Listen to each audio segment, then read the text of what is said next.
కిందసారి జగన్ సృష్టించిన పరిస్థితులు తెలుగుదేశం కార్యకర్తలు నాయకులు భయోత్పాతం అయిపోయి బయటికి రావడానికి కూడా వణికిన రోజుల్లో పాదయాత్ర అనేది స్టార్ట్ చేశారు. ఆ పాదయాత్రలో అవమానించడం, ఇబ్బంది పెట్టడం లాంటి పరిస్థితులు వచ్చినాయి. అదే లేకపోతే లోకేష్ ఎదుగుదలే ఉంది. అక్కడ లోకేష్ రెడ్ డైరీ సృష్టించకపోతే లోకేష్ చరిత్ర ఏముంది? ఒకటి హైయెస్ట్ హ్యూమిలియేషన్ గురైనవాడు లోకేష్. తనని వ్యక్తిగతంగా తన భాష గురించి, తన హావభావాల గురించి, తన నడక గురించి, తన నడత గురించి చాలా దారుణమైన ట్రోలింగ్ చేశారు. అలాంటి సందర్భంలో మానసికంగా నలిగిపోయి ఇంటికి పరిమితం కావాలి. అలా పరిమితం కాల అతను తిరగబడ్డాడు, నిలబడ్డాడు, నడిచాడు, కష్టపడ్డాడు. ఆ కష్టం కారణంగా ఆ ప్లేస్ని ఆక్యుపై చేసుకున్నాడు. ఇవాళ చంద్రబాబు నాయుడు నుంచి లోకేష్కి అధికార బదిలీ సాఫీగా జరిగిపోతుంది.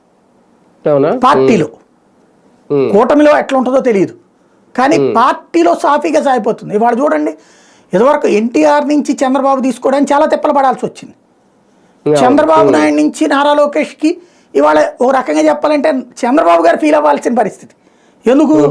బాబు గారు ఉన్న స్టేజీ మీద కూర్చుని త్వరలో కాబోయే సీఎం లోకేష్ అని చెప్తే బాబు గారి పరిస్థితి ఏంటి అంటే, అధికారం రమ్మంటోంది లోకేష్ని, అధికారం పొమ్మంటోంది చంద్రబాబుని.